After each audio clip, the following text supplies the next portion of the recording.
Hello à tous, dans cet épisode je vais vous parler de la foi, mais pas de la religion. En fait je vais vous parler de la foi en votre business, de la foi en vos process, parce que c'est pas tous les jours facile. Et en fait ce qu'on ne nous dit pas quand on est entrepreneur, c'est que en fait on s'imagine que ça va être super facile, tout le monde va nous acclamer, nous applaudir, notre business va monter en flèche, etc. En fait, je vais vous parler un petit peu de mon expérience personnelle. Et en fait, comment dire, c'est pas du tout comme ça. En fait, ce qui va se passer, c'est que ça dépend en fait du business, dans quel business vous êtes, et si ça marche très vite, hein, je dis bien très vite ou pas. Parce que, en général, quand on est entrepreneur, on est plutôt seul. La majorité de notre entourage est salarié et voit les choses en fait comme un salarié en fait. Ils comprennent pas ce que c'est qu'une entreprise et comment ça fonctionne.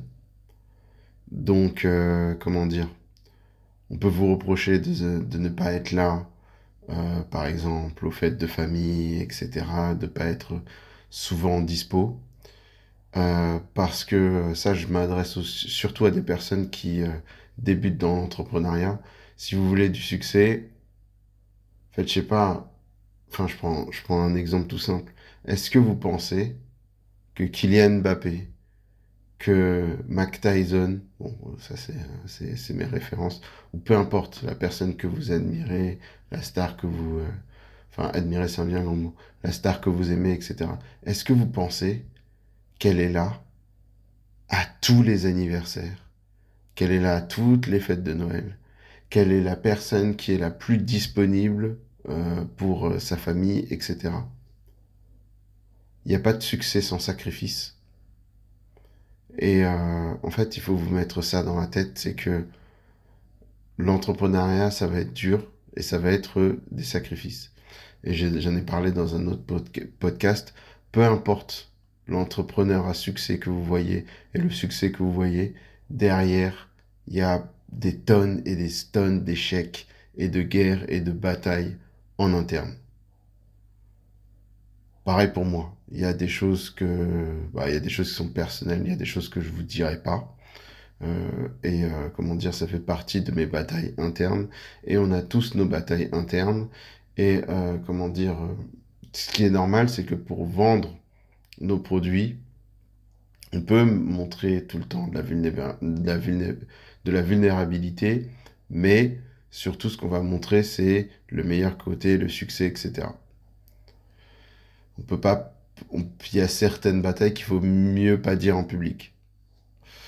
Ok, donc ça c'est pour en fait comment dire les batailles que vous allez mener et c'est pour ça que je vous parle de la foi. C'est que dans ces moments-là, on aura très envie d'abandonner. Et le pire c'est pas ça, c'est que votre entourage, des fois en fait comment dire, ils le font pas exprès, ils savent pas, voilà, ils sont pas entrepreneurs. La majorité de votre entourage va vous dire d'abandonner.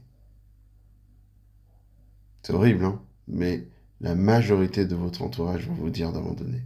Les gens complètement externes à votre business vont vous dire d'abandonner quand ils vont voir que ça décolle pas aussi vite qu'ils l'auraient pensé. Parce que pour la majorité des gens qui sont pas entrepreneurs, je sais pas, leur horizon de temps, c'est quoi? 6 mois, voire 1 an. Mais en fait, ce que je vais dire peut faire peur, mais enfin, un des facteurs de réussite dans l'entrepreneuriat, c'est la confiance en soi, je dirais un des premiers facteurs. Et il y a la putain de persévérance. Mais en fait, comment dire, les succès que vous voyez, c'est des gens persévérants. Ouais, et puis, faites attention au storytelling. Le fait de raconter des histoires pour vendre, etc. C'est toujours plus joli de dire, ah oui, en fait, je savais même pas, j'ai jamais voulu le faire, et sur un coup de tête, c'est arrivé, etc. Ouais, mais ça, c'est des exceptions. Ça, c'est ce qui se vend bien dans les magazines. C'est beaucoup moins sexy de dire, de dire pendant pendant des heures et des heures. Des fois, j'avais même pas le temps de manger. Pendant des mois et des mois, j'ai travaillé sur ce truc-là. Ça donnait rien jusqu'à que, que ça donne un petit truc. Et là, je me suis dit, ah, ça va marcher. J'ai continué, j'ai réinvesti. Il y a un reportage sur, Elon Musk sur Netflix. Mais le mec, avant que ses fusées atterrissent, mais il en a foiré je ne sais combien. Il a perdu des millions et des millions de dollars. Alors, la question que je me pose et la question que vous posez, c'est bah, quand est-ce qu'on sait que il faut s'arrêter? Bah, je vais vous faire, je vais pas être rassurant, mais j'en ai aucune idée. J'en ai aucune idée de quand est-ce qu'il faut s'arrêter. Il y en a qui vont dire ouais, mais c'est quand on n'a pas de résultat. Bah, dans ce cas-là, en fait, il n'y aurait pas de start-up. Et qu'est-ce qu'on appelle résultat? Qu'est-ce qu'on appelle résultat? Est-ce qu'avoir des utilisateurs, c'est un résultat? Est-ce qu'avoir des clients, c'est un résultat? Être rentable, c'est un résultat? Est-ce que dans ce cas-là, il y a tout le temps des exceptions? Et il y a plein d'entreprises qui n'ont pas d'utilisateurs et puis qui ont finalement juste un produit et après c'est devenu des grandes entreprises. Il y a des entreprises qui ont, pas de clients mais qui ont des utilisateurs. Après c'est devenu des entreprises. Il y a, alors ça, n'en parlons même pas, énormément d'entreprises qui ne sont pas rentables et qui sont devenues rentables qu'après un certain moment, voire un certain nombre d'années. Donc, quand est-ce qu'il faut s'arrêter? Quand est-ce qu'il faut persévérer? Je ne sais pas. Euh, Petit conseil, mais je suis même pas sûr que ce soit le bon, que ce soit vraiment un bon conseil. Il y en a qui disent de se fixer un délai. Faut avoir le mental pour se fixer des délais et pas avoir de regrets, parce que des fois vous pouvez vous fixer des délais et passer ce délai, en fait, vous allez voir que ben, un de vos concurrents faisant la même méthode va surperformer, que finalement, après tant de... si vous aviez insisté encore un mois, vous auriez eu des résultats. Voilà. C'est, c'est compliqué en fait de se donner un délai, parce qu'une fois le délai passé et qu'on a décidé d'abandonner, faut vraiment pas avoir de regrets et retourner et retourner en arrière. Donc, pour toutes ces raisons-là, la foi est super importante. Comme disent les Américains, trust the process. Et il y a des trucs où c'est un rapport avec la foi, c'est la persévérance, c'est aussi la patience, parce que faut aussi, faut aussi penser à, à l'effet cumulé. Euh, En fait, le succès, les choses qui vont vous arriver, c'est souvent plein de petites choses que vous avez répétées de manière quotidienne ou hebdomadaire. Et ces petites choses-là, au début, vous avez l'impression que ça sert absolument à rien, que vous êtes en train de rien faire. Je vous donne un exemple sur la formation SEO à la cool. Donc, comment référencer son site Wix. Je ne compte plus le nombre d'élèves impatients. Après, enfin, d'un côté, je peux les comprendre. Oui, mais j'ai fait ci, j'ai fait ça. Je ne suis pas monté dans les résultats. Qu'est-ce que je dois faire pour toujours monter, etc. Non. Je vais vous donner un exemple avec le site de ma femme, Cindy Makios, pareil. La première année, je sais pas, au bout de 6 mois, pas au bout de 3 mois. La première année du site. Ma femme m'a mis un énorme coup de pression. Elle m'a dit, ah mais heureusement que je suis pas ton client, hein. Là en fait ça fait 1 an que le site a été fait, il y a toujours rien. C'est- en gros, si j'avais payé, je serais pas rentable. Ça c'était la première année du site. Quand elle m'a dit ça, je me suis dit, putain, je fais de la merde. Euh, comment dire, je suis pas bon en référencement. Finalement, cette petite méthode toute simple, sans me casser la tête, c'est pas bon, faut être plus technique, etc. Regardez ce que c'est aujourd'hui. Aujourd'hui, je pense que son site, il n'y a pas une maquilleuse en France qui est mieux référencée qui est mieux référencée qu'elle. Et bah, enfin, un truc tout con, c'est que vous prenez l'endroit où il y a le plus de maquilleuses, bah, c'est sûrement pas, c'est clairement Paris. Bah, en fait, qui est dans les 3 premiers résultats depuis des années, bah, Cindy Maquilleuse Paris. Voilà, fin du débat. Et puis avec les outils, c'est vérifiable. Le site, comment dire, comment dire, le, le concurrent direct de Cindy Maquilleuse Paris, c'est Meilleure Maquilleuse. Et guess what? C'est mon site. C'est juste la même méthode que j'ai fait sur Cindy Maquilleuse, sauf que je l'ai fait partout en France, en Suisse et en Belgique. Et donc, en fait, si on se fie à ça, si je me fie à ce qu'elle a dit, ce qu'elle m'a dit au début, en fait, j'abandonne, j'arrête. Et en fait, quelques mois après, on a une première demande. On s'est dit, mais attends, comment ça?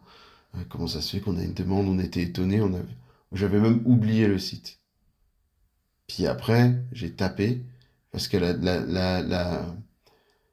dame qui lui a fait sa première demande sur le site Wix, elle a dit, je cherche une maquilleuse à Paris. J'ai tapé maquilleuse Paris. Elle était dans les premiers. Et ça a jamais bougé depuis. Et donc ça a pris du temps. Et donc là, je parle à certains de mes élèves.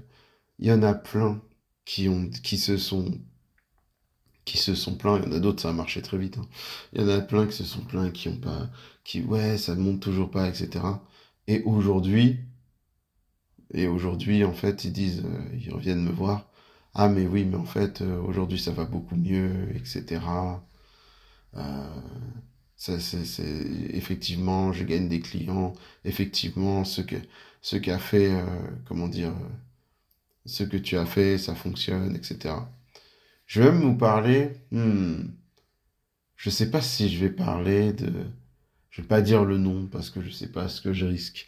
Donc, mais mes élèves savent très bien de quel site je parle. Voilà. Je vais pas dire le nom, mais il y a un site. À un moment, j'ai référencé un site dans un secteur, on va dire dans le. Bon, moi, je vais pas citer son nom, je sais pas ce que je risque, j'y connais rien dans tous ces trucs de droit-là. Donc, dans le déménagement. Voilà. Mes élèves savent très bien de qui je parle. Dans le déménagement. Ce site-là, j'ai, comment dire, ma stratégie, ce que j'ai mis en place, les backlinks. Ce site-là, je trouve que le propriétaire, bon bref, je vais pas parler, je vais pas, je vais pas trop m'étaler sur, je vais pas faire de jugement. Mais on va dire que j'ai énormément contribué au référencement du site. Mais clairement, il n'y a pas de débat là-dessus. Et le propriétaire de ce site-là, euh, comme beaucoup de propriétaires de sites, beaucoup de gens qui se lancent dans le référencement, malgré que je le dis, euh, en fait, ce propriétaire a été impatient. Au bout de quelques mois, il a vu qu'il n'y avait pas de résultat. Enfin, il a fait un truc, il a carrément fermé le site. Il a carrément fermé le site. Donc en fait, le site était même plus accessible. Moi, je savais ce que j'avais fait. le texte, les backlinks. Je savais la puissance. Si bien que je lui ai carrément dit, ok, tu veux pas réfléchir, t'es pas patient, certes. Maintenant, est-ce que je peux, bah écoute, plutôt que de fermer ton site, moi je te le rachète. Là, ça a tilté dans sa tête, s'est dit, attends, attends. Si le mec veut le racheter, c'est que quelque part, c'est qu'il y a peut-être quelque chose. Il a remis son site en ligne. Aujourd'hui, son site, son site est devenu parmi les 5 premiers en déménagement dans toute la France. Et à la base, c'est grâce à moi, on est parti de zéro. Et après, ce qu'a fait le propriétaire de site, c'est ce genre de truc-là qui m'a poussé à arrêter tout ce qui est agence, à faire le référencement pour les gens. Ce qu'a fait ce propriétaire de site, c'est que quand il a réactivé son site, je ne sais pour quelle raison, en fait, il m'a éjecté et il a pris un autre prestataire. Et après, bon bah c'est le jeu, hein, quand on se fait éjecter, ben il a même éjecté cet autre prestataire-là plus tard. Je l'ai mis sur les rails. Il, il a, il a eu énormément de demandes de devis, mais énormément de demandes de devis. J'avais accès à son Google Analytics. Il a eu énormément de demandes de devis. Et et il m'a, malgré ça, il m'a éjecté.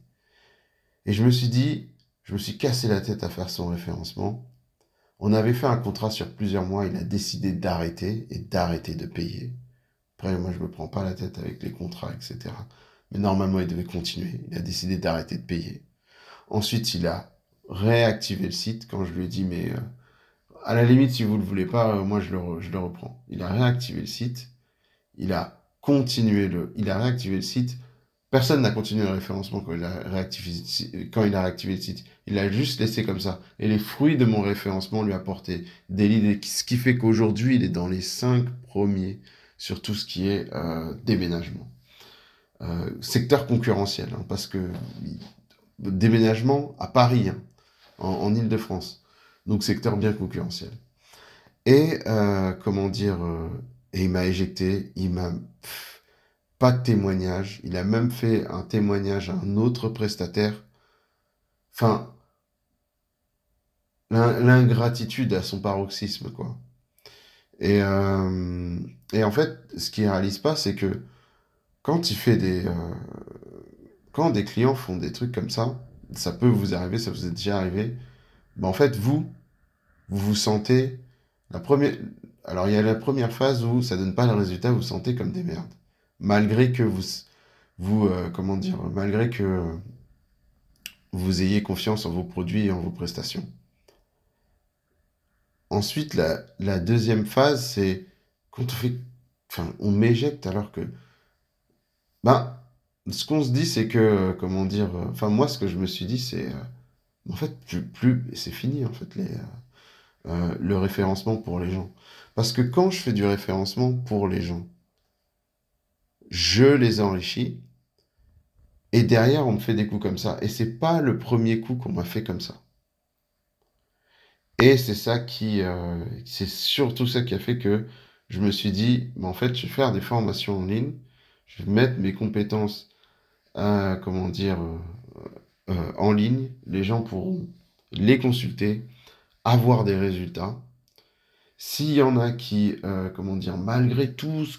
malgré mon support avec l'assistance vidéo illimitée, où je réponds à toutes les questions en vidéo de manière illimitée, malgré mes lives tous les mois, malgré ma formation et tout ce que je donne dedans, si malgré tout ça, vous n'avez pas des résultats, je vous rembourse.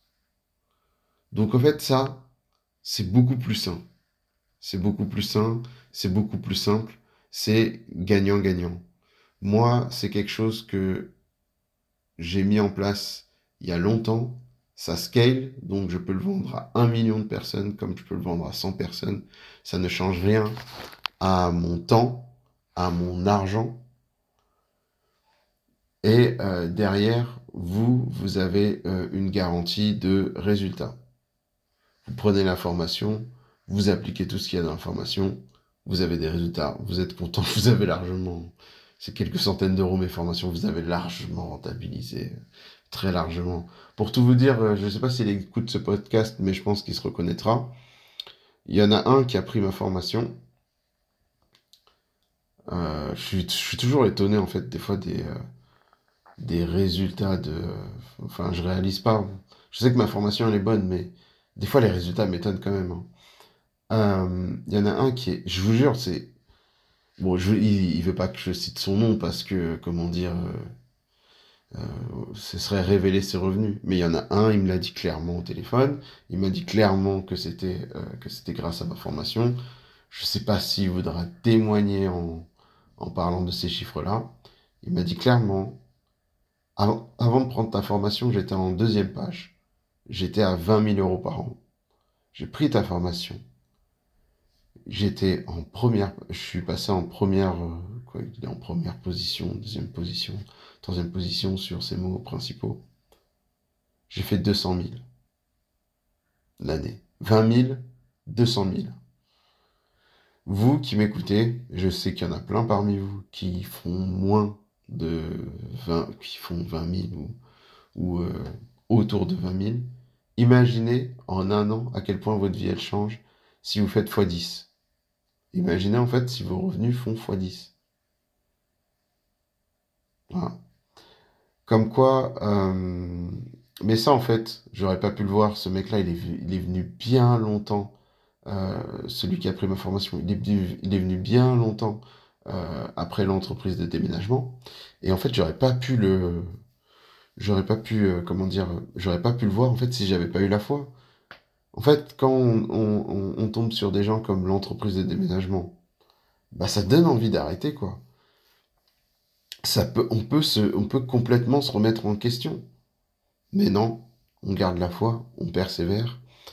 Et comment dire, et c'est comme ça qu'on a des résultats. Pareil pour YouTube, où le nombre de vidéos que j'ai fait sur YouTube, avec des 20 vues, des 50 vues, même là, à l'heure où je vous parle, je sais pas quand est-ce que vous écouterez ça, j'ai pas beaucoup d'abonnés. Mais pourquoi en fait Ah oui, un autre truc que je veux vous dire qui vous permet de garder la foi, c'est que il faut mettre des coefficients aux gens. En fait, en fonction du statut et des compétences et de l'expérience de certaines personnes, il faut leur mettre un coefficient. Il faut mettre un coefficient à leurs paroles. Je vais vous donner un exemple. Ma mère, sur l'éducation des enfants, sa parole a un coefficient 10. Parce qu'elle est déjà passée par là. J'estime avoir bien été élevée, donc sa parole a de la valeur. Ma mère, sur les formations en ligne, sur les vidéos YouTube, si elle me dit, ah, j'aime pas, je trouve que c'est un peu trop comme ci ou un peu trop comme ça, son coefficient est de 0. Genre, par politesse, oui, maman, machin, ah, ok, etc. et tout. Ça entre dans une oreille, ça sort de l'autre.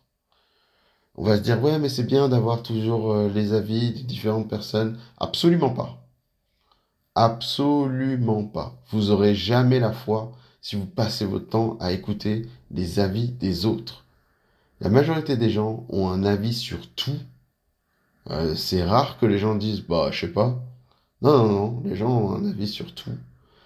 Et, comment dire, et ils sont compétents sur peu de choses. Quand je dis ça, c'est pas péjoratif. Je suis compétent aussi sur peu de choses. Je suis compétent pas sur 50 000 domaines. Et en fait, il faut leur demander leur avis dans les domaines où ils sont compétents. Parce que d'un point de vue extérieur, vendre des formations en ligne, c'est une aberration et ça n'a absolument aucun sens. Pareil avec les sites Wix. Euh, si vous écoutez ce qui se dit sur Internet, vous avez raté votre entreprise parce que vous avez pris un site Wix. Vous n'allez jamais décoller en référencement. Ce qui est une vaste connerie.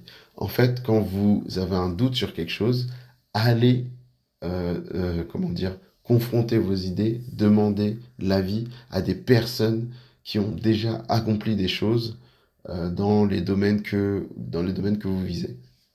Sinon, c'est une perte de temps. Et ça vous empêche d'avoir la foi. Parce que croyez-moi, vous allez avoir plein de personnes qui vont qui vont vous pousser à abandonner, qui vont, vous dire que c'est ridicule, qu'il faut pas faire ci, qu'il faut pas faire comme ça, alors qu'ils n'ont absolument aucune expérience dans le domaine. Enfin, au bout de 6 mois, en fait, enfin, j'ai pas envie de pousser les gens à faire des trucs catastrophiques, à être dans la merde, mais des fois, en fait, faut vous dire, mais le nombre d'entrepreneurs qui échouent, qui ratent, qui même se ruinent, et enfin, se ruinent, qui ratent complètement leur entreprise, qui se cassent la gueule, etc., et qui remontent. Mais en fait, un autre truc, c'est plus courant de se tromper, de fermer des boîtes, que de continuer, que d'avoir du succès dès le début. Donc en fait, quand votre truc marche pas, n'écoutez pas l'avis de ceux qui ne sont pas entrepreneurs. Que- que- Si votre truc marche pas, allez demander, à des gens qui sont, des gens qui sont dans le secteur ou des entrepreneurs. J'ai complètement dépassé les 15 minutes, j'ai fait 26 minutes, j'espère que ça vous plaît. Voilà pour ce petit podcast. Ce petit podcast, ce long podcast, c'est pour encourager en fait ceux qui traversent des moments difficiles. Euh, Ce que c'est en fait, je voulais surtout vous parler de la foi parce que je pense que c'est la foi, la confiance en soi, c'est un élément tellement important dans l'entrepreneuriat. Je dirais même plus que je pense que c'est l'élément le plus important. Voilà pour ce podcast.